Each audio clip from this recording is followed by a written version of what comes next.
It doesn't tell me. Oh, well, there's 18 participants in the room now, so I think we can jump right into it. Okay, hi everyone. Welcome to this panel where we talk about the role that tech can play in a sustainable future for fashion. With all the publicity that's going on recently just around NFTs in the art industry, I think recent discussions from last year, even before COVID, around sustainable fashion. Our objective with our time today is really to share some thinking about advances in digital technology and the role that that technology can play in making fashion work for the planet. And I have some very exciting panelists with me today to discuss digital technology and the role it plays in sustainable fashion. I have first Babao. Baboa. Baboa, gosh, I did it again.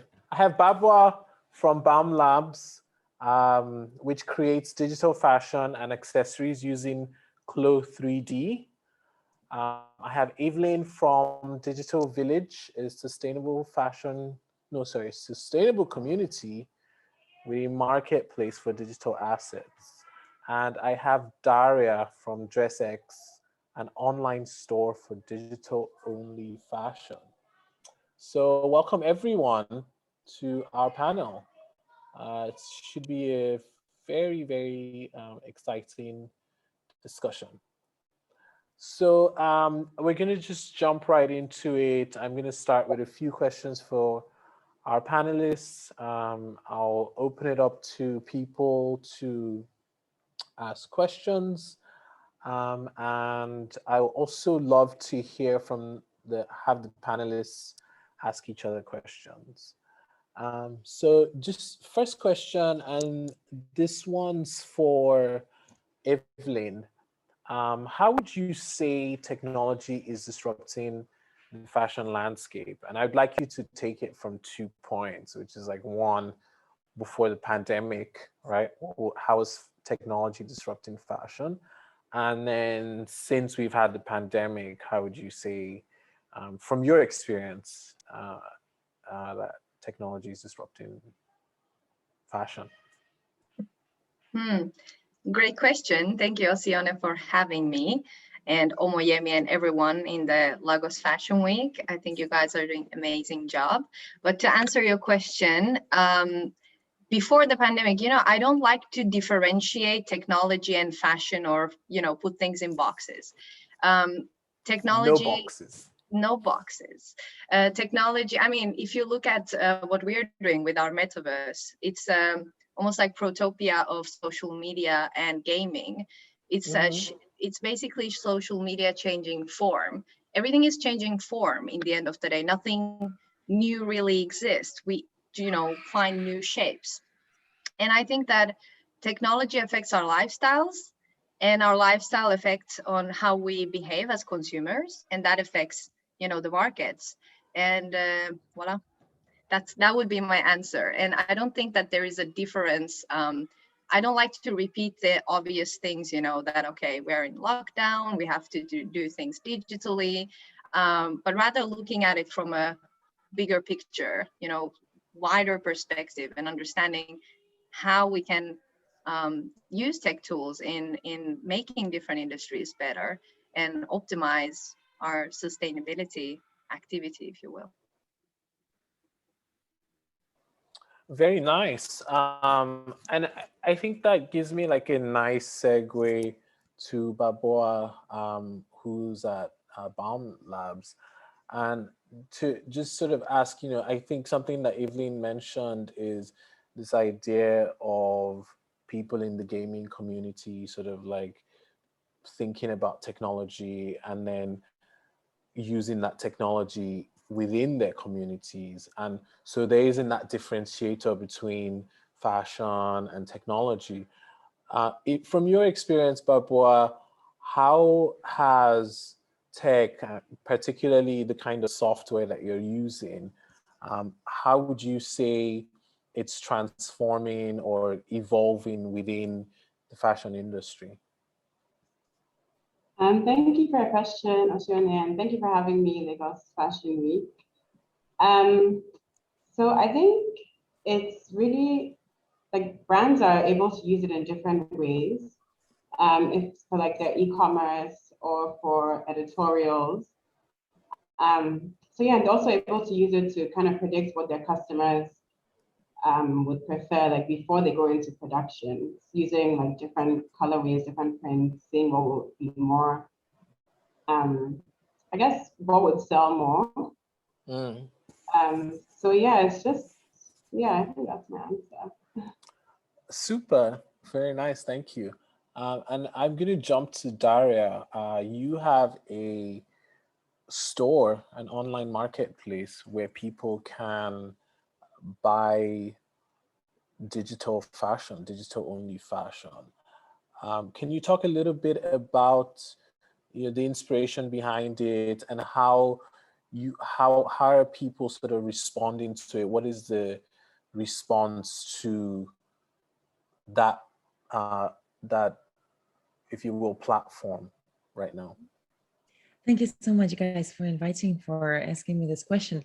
So first of all, yesterday was National Earth Day. So, but actually it's a National Earth Month. To be more precise, so it's an entire month that we can talk about the sustainability and all sorts of initiatives around this. So basically we started from the notion that some clothes don't need to exist in a physical version, but can only exist in digital, especially because we spend more and more time online. So DressX was born in August 2020. The idea was born in 2019, which was quite a while ago. And then we started to iterate to think what we can do. We did a number of pop-up stores where we actually encourage people to create content without paying the entire sum for the dress or any look that was sold, but only pay for the content, like when you go to the museum and buy a ticket. And we saw that it worked. And actually we understood that sometimes the result of our fashion experience is just the content itself. It's a video or it's an image. And we understood that, as mentioned, some of the clothes can only exist in digital without their physical versions. And then because we were in the fashion industry for more than 15 years, me and my co-founder, and basically we did a lot in the industry and realized that there are a number of problems that we would like to help to tackle on a global scale.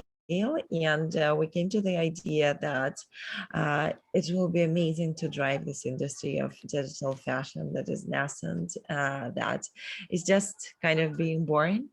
And also we started to work with our chief sustainability officer of DressX, of the company. And we understood that 3,300 liters of water per item can be saved when a person prefers digital item versus physical. And it equals for one person to drink daily norm during like 3.5 years. And that's amazing. That's the result that we came with and calculated for our sustainability report. And actually like it's by 97% of emissions for the emissions that are less when it emits when the clothes is produced for the digital fashion versus physical, which is an amazing statistic, which brings us to understanding that whenever a person purchases digital clothing instead of physical, he or she can definitely save some resources, and at a scale that actually can help the industry to become more sustainable and more affordable, more digital, which is one of our missions, to kind of spread this message in the world and to continue to building this together with the customers, designers, and everyone else who is involved. Excellent. I'm going to jump to Evelyn because, as I hear you talk about digital only fashion, I'm actually kind of curious to understand how that plays out with the traditional fashion industry model. So Evelyn, you have run a fashion week for some years now. How do you see this kind of digital only way of experiencing fashion playing out in a way that it kind of ends up in the same sort of, like, people can access it in the same ways that we're accessing fashion today? Yeah, so I mean, we were the first 3D fashion platform as a fashion week, and yeah, we launched last summer, and you know, we got a really interesting feedback from the traditional fashion industry. And I've been working around sustainability for the past decade, and the Helsinki Fashion Week's built for that, for those principles, or on those principles. And I gave a lot of interviews, and the journalists would ask me always, so, is digital better than physical, right? And or how can digital replace physical? And there's a lot of people out there that believe that digital fashion will take over physical fashion and whatnot, but I'm not one of those people. For me, digital is a tool. It's a tool to make our supply chains more efficient. It's a tool to optimize, curate. It's a great tool for marketing, communications, branding, expanding your business model into digital spaces. But it's not something that we can replace, right? It's a combination. It's about strategy and balance. And to me, when I talk about digital fashion, I see it as an opportunity. It's almost like expanding into a new market. You need to have your long-term strategy, your identity. You need to understand how you can implement these tools, 3D fashion, whatever, avatars, marketplaces, into your business model. And it's not, for me, one size fits all. We keep getting a lot of requests, and they ask us, hey, can you give us like a list of plugins that we can use? And we say that, yeah, we will be licensing our blockchain technology, which we have reinvented for our platform. But the metaverse itself, the layer, it's not about giving something that you copy paste on something, you know what I mean? But it's about curating and strategizing around how these platforms can actually benefit from the digital space and digital tools. And so tech is not a case of one size fits all to me. Thank you. I'm curious to understand, what's the response been like since you've been driving, for instance, this metaverse, driving the digital fashion week? What's the response been like? How have people kind of responded to it, and what changes are you seeing happening as a result of these platforms emerging? Yeah, so great question. The feedback has been amazing. We've reached millions of people. We had we had our valuation made to be 15 million euros. And we are really busy with a lot of requests, but the thing is that we are open for all in terms of users. Everyone can come on our platform soon and register and make their own avatars and interact and socialize on the platform. But when we collaborate with brands and cities, for example, with arts and culture and fashion and lifestyle fields, our land is not open for all to come and build their own land yet, but it's very curated. It's very much connected with our sustainability ambitions, our strategy, and the user experience we want to build. And this ecosystem is all powered by the Village protocol, which is essentially our social blockchain technology. So, I mean, the response has been great. And what I think is really interesting is that there is a lot of startups doing the same thing, right? We have a lot of marketplaces. They're popping up left and right, and they have their own sort of unique approach to digital fashion and how people can utilize it. But the thing is that Clo 3D, which is the 3D software, just launched a marketplace for its creators as well. We see large e-commerce platforms like Farfetch taking initiative. So, you know, it's going to be very interesting to see that how this industry will be shaped in the end and which approach really takes the lead. Because I feel like a lot of approaches out there, there is components that have not been taken into consideration. Like, for example, how can the traditional fashion industry adapt the ways and strategies and supply chains that are suggested by some of these startups in real life, realistically, you know what I mean? So I feel like, personally, I feel to have an advantage on this because of working on sustainability and supply chains for the past 10 years. So I think that what we need to understand really is that to which industry are we catering for, right? Like, how can we provide something to the fashion industry that is actually going to be adapted by the entire industry, and how it's going to elevate and help the creators and help these companies not only to become sustainable, but also to collaborate and coexist in this space. So yeah, I think it's, we in the tech world, we are so used to copy pasting, like, okay, so you just go there and you tap this and you tap that, you sign in and that's it. But I mean, as much as, you know, when a fashion show space is designed, for example, for a luxury group, it's not a tac situation, you know, it's thought through, it's a concept, it's an experience. And that also reflects in the digital space.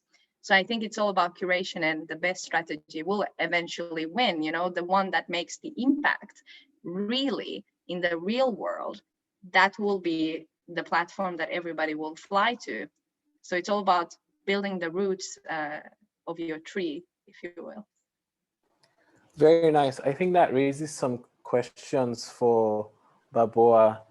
You have some experience using Cloth 3D, and you've actually deployed it for clients in Ghana and done collaborations. Can you speak a little more about it? One, you know, how did it start for you, and what was the experience collaborating? What was the experience in going through that design process end to end and creating something that you and your clients felt very comfortable deploying to the market? And also just a little bit about the response. Yeah, so I was fortunate enough to learn it in college, to learn how to use the software in college, and afterwards work for a company using the software. So it really helped. You know, like practicing and using, because it's not very easy. It's a bit of a learning curve, especially if you don't know how to actually make clothes in real life. So working with companies, working with fashion brands, it's at first it's a little bit shaky because they don't understand how it works. So they don't know like, okay, what do we give you? What do we tell you? Do we just give you a picture? And does it just like generate a 3D image? So at first you kind of have to explain that it's kind of like making your clothes in real life, but just on a computer, doing everything on a computer, from making the sewing patterns to putting the fabric on, the textures, prints. So yeah, like it's a bit shaky at first, but once they understand it, they actually really love it, like, because you're essentially cutting out the whole sampling process, going back and forth, making changes back and forth with whoever is making your samples, whether they're in a different country or cases like in Ghana, you'll have your seamstress doing it. So making changes is much faster. You make changes in like minutes, seconds, change colors with a click of a button. So once they get used to it, it just makes more sense. And I think they love to like continue using it. So yeah, that's kind of how it's doing. Super. I think what I hear you talk about is very much around making this technology more accessible and coming to your collaborators from where they already are, from their existing context, and helping them see you know, the points of intersection, and then from that point things can grow. Daria, you have quite a bit of experience in media and in fashion, And one thing that I find interesting about your you having a store that sells digital only fashion is it's working on that access. It's trying to make this accessible to everyone. Can you talk a little, do you have some advice for people in the industry, or for people in the traditional space, on how do they think about accessibility, or how do you think about accessibility, and what are the things or the policies that drive your business that make it more accessible? Thank you for the question. It will be my last one to answer because, as I mentioned in the beginning, that it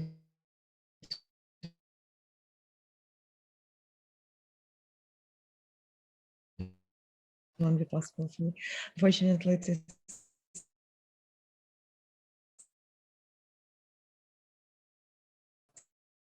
say a bit later.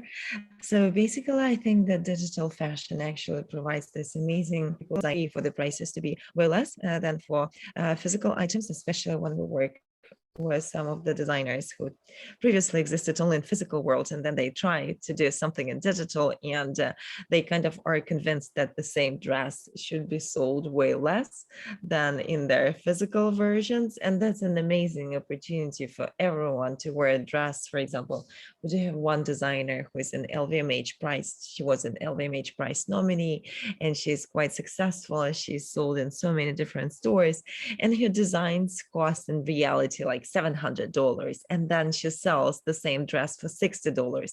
And it's such an opportunity for everyone to try on what she creates. So I believe like the question of me personally, because as you mentioned, I started in media and I was traveling to all the fashion weeks and visited all the most important shows on the planet, like Chanel and Gucci and all of those, when I used to have my media company and TV show. And basically, I was always concerned why those fashion shows are so restricted and limited to only those people who are attending them. It will be so amazing if like the entire world could have access to them. So I believe in a sense, digital fashion can also help here. Of course, fashion shows can be broadcast online, but actually it's a very different experience when you're on offline at the show where like Chanel rockets are flying, and that will always stay with you for your entire life, and whether you're watching it versus you're watching it online. So I believe, but yeah, with all this digital fashion revolution, we're even coming closer to the experience of wearing the clothes just like during the show, because that's what's also is possible, especially in digital. Yeah, so for me, it's a question of breaking the boundaries of the traditional industry that so many people were used to, but everything changes, and fashion should be disrupted as well. And we see how much was done in gaming for so many years with skins and introduced by huge fashion houses, like, for example, Louis Vuitton and League of Legends, or some collaborations that other gaming studios did. And that was all the first steps. And it's great that fashion industry can have an opportunity to jump on this and to kind of create a new revenue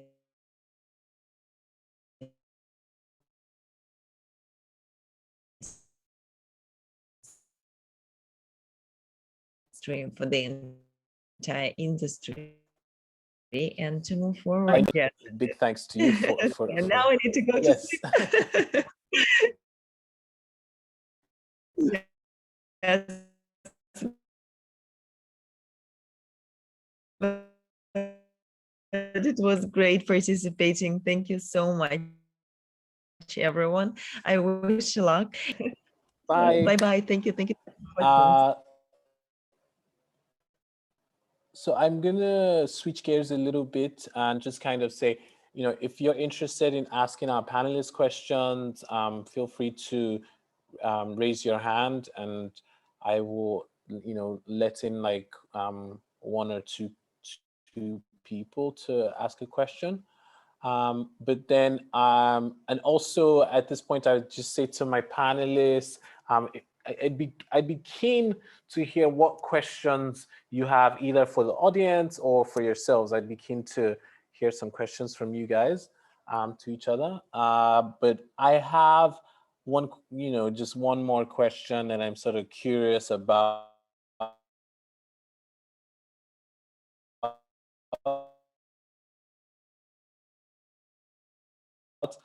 And it's just around like tech. I'm from Nigeria, so I'm very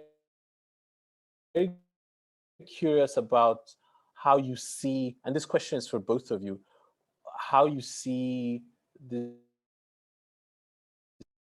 technology, what sort of advances you would like to see, or what sort of paths, if you know at all, that make these technologies work for low-tech environments. And then separately, just cost-wise, what does it look like? Can you tell us a little bit about the energy costs? Baboa, if you don't mind going first, and then Evelyn. Yeah, sure. So on the side of a low-tech community, I mean, I think what would help with like people like me who know how to use the software is creating workshops to teach people how to use these softwares. But alternatively, there are a lot of YouTube videos, free YouTube videos to learn. That's even how I learned some of the software that I wasn't able to learn in school. Also, there's like a side of there's this side of maybe not having the right equipment, because you need powerful computers to do these things. Like rendering times can take days, weeks, sometimes. So, and these systems are not cheap. So I think what would help would be maybe creating like shared spaces with a hand, maybe pay a little bit to use the space, to use the computers, to learn how to create these software. And on the energy, I mean, not create the software, use the software. But on the energy consumption side, it does take a lot of energy, because you need to be connected to electricity all the time. If your computer is rendering something, like I said, sometimes it takes days, sometimes it takes weeks. It's gonna have to stay on. And what we find common in these low tech communities is maybe like electricity issues, which I mean, that's not something I can solve, or like I know how to solve, but it's a barrier, but hopefully soon we can overcome that. Yeah, it really is. Evelyn, do you have some thoughts? Always. First of all, you don't have to be a techie. You don't have to have an MBA to do this stuff. So please stop thinking about you can't, because you can. You can. Everyone can. I'm not from the tech industry, but I've used tech tools different from holograms to AR since 2015, 14. So you really need your imagination and your own unique approach to it, and understand what tools do you actually need. You know, you have a buffet, but you don't have to eat everything that exists there, right? It's the same thing with tech tools. You need to understand that how you would like to elevate your brand, how you would like to use these tech tools, and then test and try and find the best tools for yourself. And like Baboa said, she learned it online. I mean, even last summer, I would ask a blockchain company actually about, why something was delayed, that we have a specific deadline. And they would answer that, oh, it's tech, you don't get it. So this is a general mentality in the tech field, but that is literally from 1800s. It's 2021, and we can learn things on YouTube. We can understand it. And what's really hilarious here is that I actually invented a new blockchain system. You know what I mean? So it's not about understanding every single detail, but it's about understanding what you need from these tech tools and how you want to sort of mold them to serve you. We shouldn't take everything as they are given to us. You know, we can modify things and we can make them fit our needs. So that would be my point. And in terms of the first steps, it really is about research, which I feel like Lagos Fashion Week is heavily doing. They're researching, listening, looking, observing, understanding first, what are the options, you know, what are the other people doing, and then thinking about how they could, you know, leverage and share this information, you know, apply it and on their own platform. So it's about, you know, the groundwork, the roots that I mentioned before.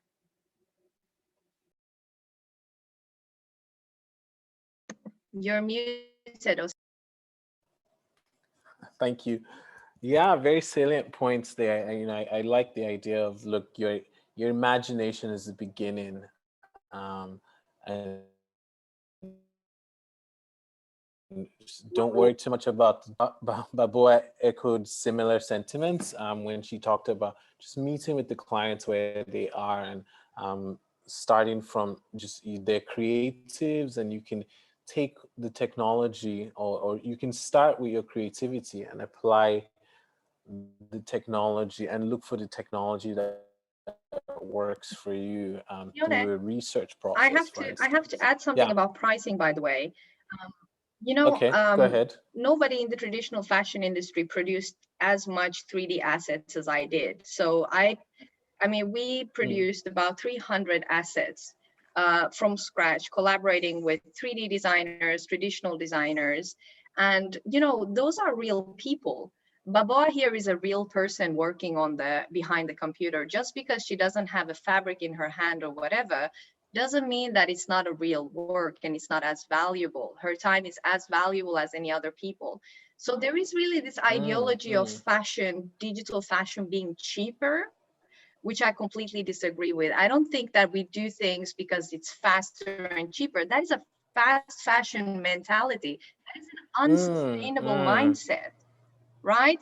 So I think that what's happening right now, somebody asked something about clients, but it gave me an idea that there is a lot of companies out there that are exploiting people, countries around the world globally, right? So I think what creatives need to do in the space, they really need to, you know, keep their, what's the word?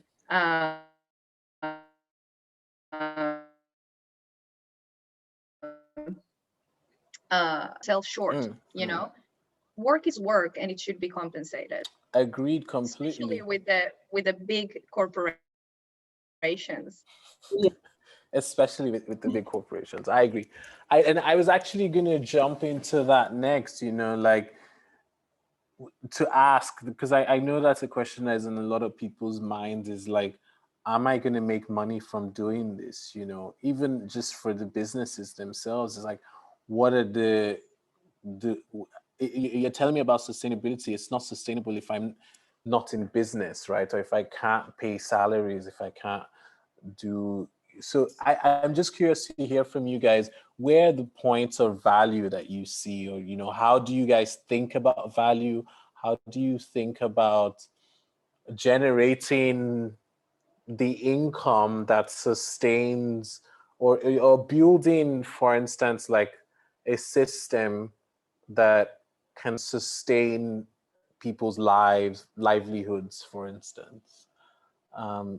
But Boa, do you want to go? Well, when you started asking the question, the first thing that came to mind was how many jobs this ecosystem creates. It's not just the people who can use the whole software. I mean, yeah, but then also there's so many little things within these softwares that you can't do everything. You know, you can't do everything. You need other people, someone who's maybe like better at I don't know, creating animation, someone who's better at creating the actual garments. You need different people to create one thing. So I think that's one way that it's really sustainable. Yeah, Evelyn, do you want to say something? Yeah, I think that's a very good point. Collaboration is super important in the field. Um, and, you know, I think that we just need to be very mindful when talking about digital and physical. And this is why I'm like underlying so heavily that digital tools are supposed to help our physical life, our physical supply chains. To be very mindful about everyone who works in the real life supply chains. You know what I mean?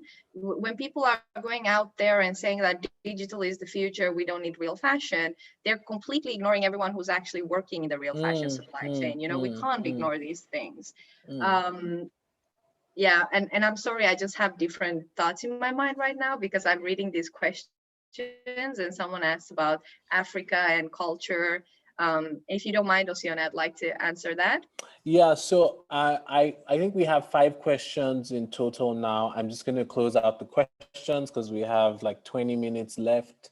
And yeah, we can start answering the questions. Some are in the Q&A thing and some are in the chat. The Q&A one is giving me anxiety. I don't know what it means to answer live or so yeah, you can start. I think you're answering the question, how soon do you think this will gain ground in Africa, especially for consumers, knowing how much we love traditional custom-made brick and mortar experiences? So do you want to answer that, Evelyn? Yeah, I think, you know, as I was saying before, that I feel like metaverse is a new shape and form of social media and gaming, for example. It's like all blending together. And I think that cultures are super important. And I feel like I see Africa as like this, you know, in Instagram, there is memes with people like with bags and with lots of little hearts. Anyway, that's a bad metaphor, but I see it as like endless amount of creativity, color, texture, shape, movement. These are all things that are so relevant in the digital space, which we are doing. You know, we're strategizing with brands and with our clients basically about what is their like in the digital space and how can that really complement their physical identities. And if you look at luxury brands, for example, their identities, everything they have in the end of the day, everything is based on who they are and how they do things, their visual identity. So I feel like there is a lot of sort of textural, color, shape, you know, related elements that can come from African region and but from all around the world. But at the same time also I forgot the lady's name, but the first 3D fashion show was, what was her name? Hanifa. Yeah, Hanifa. And that was like incredible, like how it moved, the story, the purpose. She had a purpose for why she did this. And I don't know how many of you actually watched the entire show from start to end, but she's talking about, you know, environmental issues, social issues. I think it was in Kenya, if I'm not mistaken. And then how she made that so creative expression, and like it was just a beautiful thing. And I think that she brought in her culture, her design, her creativity, and she built it all on a purpose. And it was just really fantastic. And I was so glad that that project received the recognition and press that it deserved. So nice. Super. Thank you.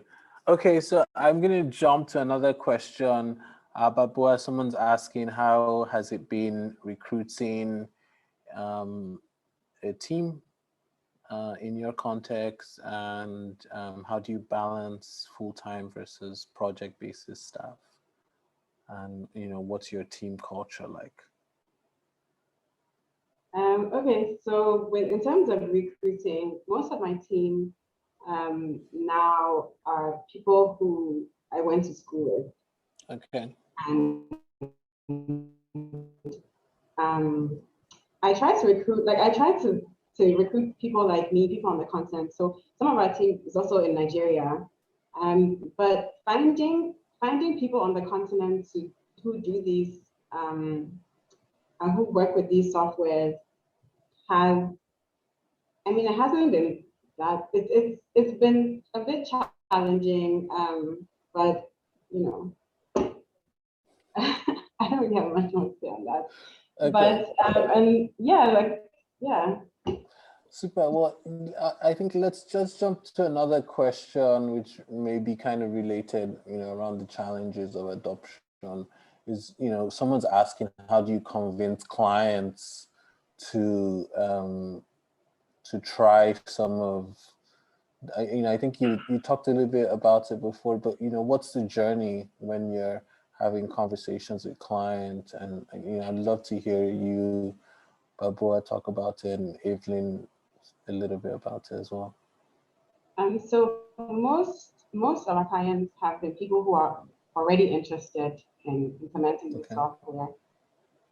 So convincing hasn't really, we haven't had to do much convincing basically, because once you do one project and you share it and they see how it has helped them or how it has, you know, developed their business or whatever, they want to try it as well and see how it can help them. But I think the one thing we have to convince some of our future clients on is that it's not only digital fashion shows. Like, you don't always have to do a digital fashion show. I mean, well, if you want to do a digital fashion show, it should be something that you can't do in real life, because then, I mean, what's the reason if you're just going to replicate something that you can have done in real life and just do it in 3D with regular models walking down? I think people need to think a bit more about why they want to use digital software and think about the different ways they can use it. Maybe having a shorter editorial video might be more impactful than creating a whole fashion show, the whole digital fashion show.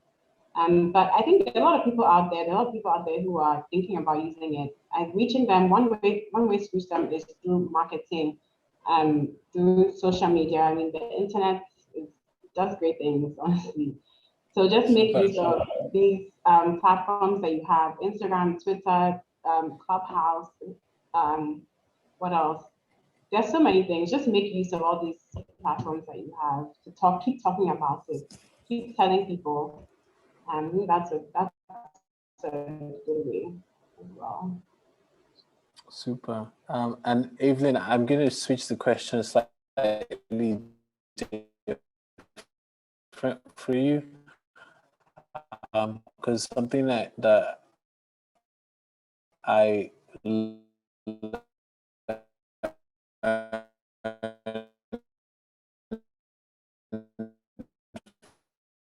from reading about you is just how you think differently about the actual experiences that people can get in an experience, the unique experiences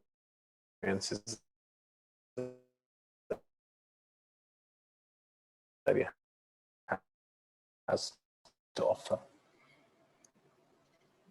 It's all about strategy, really. There is, I mean, I know it's probably a boring answer, but it's all about strategy. It's about you have to, maybe, you know what I mean? I would take different elements and for me to use those elements, you know, whatever that might be, we're going to raise awareness in that, reach a certain group of people, maybe donate somewhere, for example, just making things up.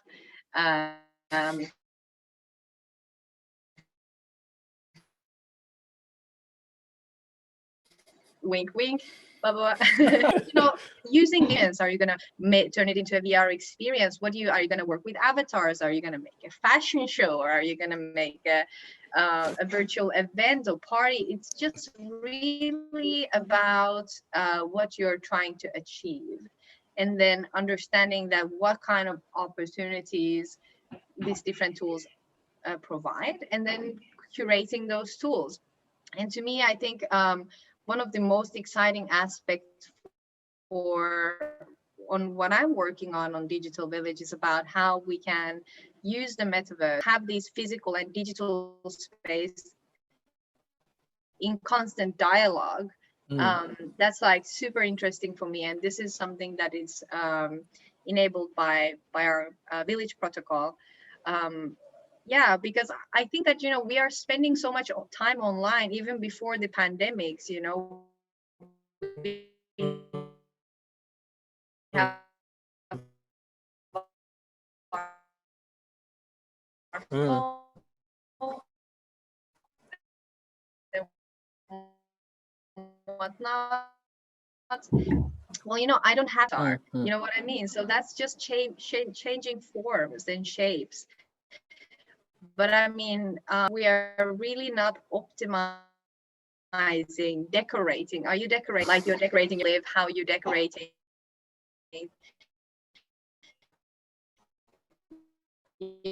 You know, how you feel in your surroundings, and also explore and develop further these spaces here. So that's like super exciting to me personally to discover how to connect them and how to really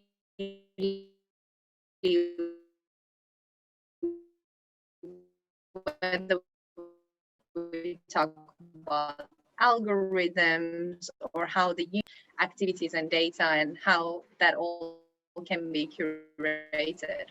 Like you see, I think more of the other questions is just like learning resources. I think you can just, you know, you guys can type that in the chats. If there's any learning resources that you have for Clo 3D, guys, I would suggest YouTube is a really great resource. Doing a search on YouTube is a great way to go about learning anything. Someone is asking, the technology relevant for brands that produce locally, brands who don't have patents? If there is, yeah, I don't know. Do anyone take a stab? I think for that, like I said, there's so many ways to use like technology for fashion. It doesn't have to be in the way that you produce. It can also be in the way that you market your products, in the way that you sell your products. It does. If let's say a brand comes up and says, "Oh, we don't use sewing patterns. We use freehand cut." So yeah, maybe that side of digital fashion is not for you. Maybe the other side, when you have your final product, however you choose to sell it, you can use technology, basically use technology on that side of it. Or even looking at giving your clothes a second life, creating a digital piece and then having put it on a platform you're able to, where people can buy it and wear it digitally. So yeah, it doesn't always have to be one way. Very nice. There you have it, guys. We're gonna close out very soon, but I'm just curious if you guys have questions for each other. And I told you to think about it, so I'm not gonna take no. Okay, I can go first. Yes. So Baboa, how do you see, I know this is a weird question, but I'm going to ask it anyway. How do you see, because, you know, I have to say I'm not a feminist or chauvinist or any nist, you know, I just am, you know, I don't see genders. I just see these things that go around and have mouths and they talk. They're called humans. So how about women in this industry, in tech, in 3D? Because I feel like when it comes to tech, it's very male oriented. What do you think that, because that a lot of people are shy in entering the space because they feel that they are necessarily not fit. So what is your sort of approach to this topic? And maybe the tech in general. Firstly, I'd like to say, I remember when we would like first meet clients and they realize I'm a girl, they're like, oh my God, I thought you were, because my name, you wouldn't really know if I was a girl or a boy from my name. They always, every single one of them assumed I was a boy. And I thought that was really weird at the beginning because I actually never really saw I never really saw myself as, oh, I'm a woman, it's different. I'm just doing it. I'm just doing what I love. I really like it. I never thought like, oh, this would be game changing because I'm a woman and no one is doing this. It's just, I'm literally just doing what I love, what I'm interested in. I've always been interested in technology and fashion and technology from like, I'm sure, I don't know if you ever played like fashion games, digital fashion games like Stardoll, People Don't Hate Them. Like, I used to spend all my time doing that. So this is just like an extension of that. It feels like I'm just creating my own clothes now, like I'm playing around with. So I don't know, that's just it. It's just I'm just doing what I like. I never really thought about the fact that I'm a woman doing it until people assumed I was a guy. And how do you respond when they make that assumption? Does it affect work? Do you think it affects the work? No, no. Excellent. I'm just doing, like I said, I'm just doing what I like. It's nothing crazy to me, really. Very nice. Well, I'll tell you from where I'm sitting, it's impressive. So well done. And Baboa, do you have a question for Evelyn? Honestly, I wasn't thinking about it, but I had a similar question for you with Helsinki Fashion Week. Like, when did you decide to make the transition to doing digital village? And what made you make this decision? Yeah, so I've been running Helsinki Fashion. In 2019, I wrote an article for Forbes China about using digital tools in the design process. And I really just recently that I've always been into tech tools. Like I've always seen like AR, holograms, you know, as things that can create interesting physical experiences, like add-ons, if you will. So I mean, you know, Helsinki Fashion Week's core ideology is sustainability. And in 2018, the average footprint of the visitor was, the CO2 emissions was about, I don't even remember anymore. So whatever, there is a digital sustainability report where we're comparing these two things in Helsinki Fashion Week and Digital Village site. So you can check it out from there. But basically,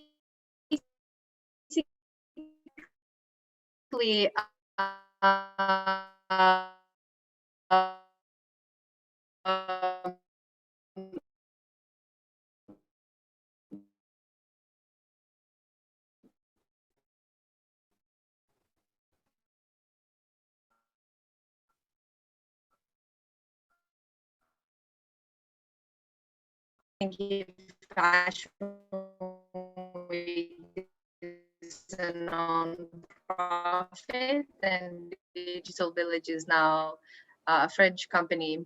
An exciting road, but I have to say that there is a lot of noise in the industry, like a lot, and everyone wakes up and claims that they have the answer.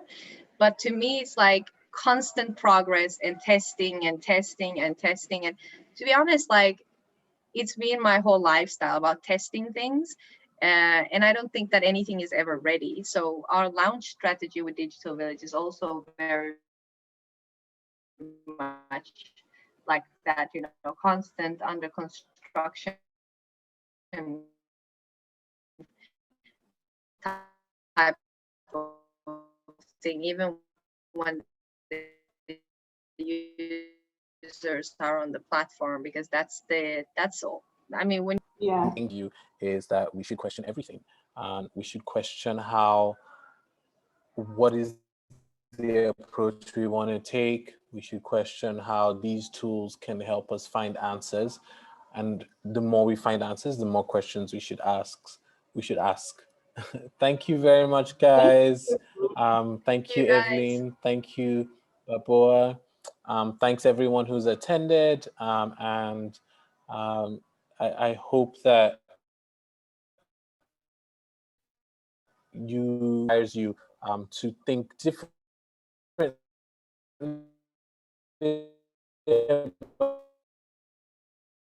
about digital, but also have. I've seen a lot of people showing interest in learning it. And if you're on the continent, in Ghana or Nigeria, wherever, and you're interested in learning, you can reach out to me and I can talk to you about that.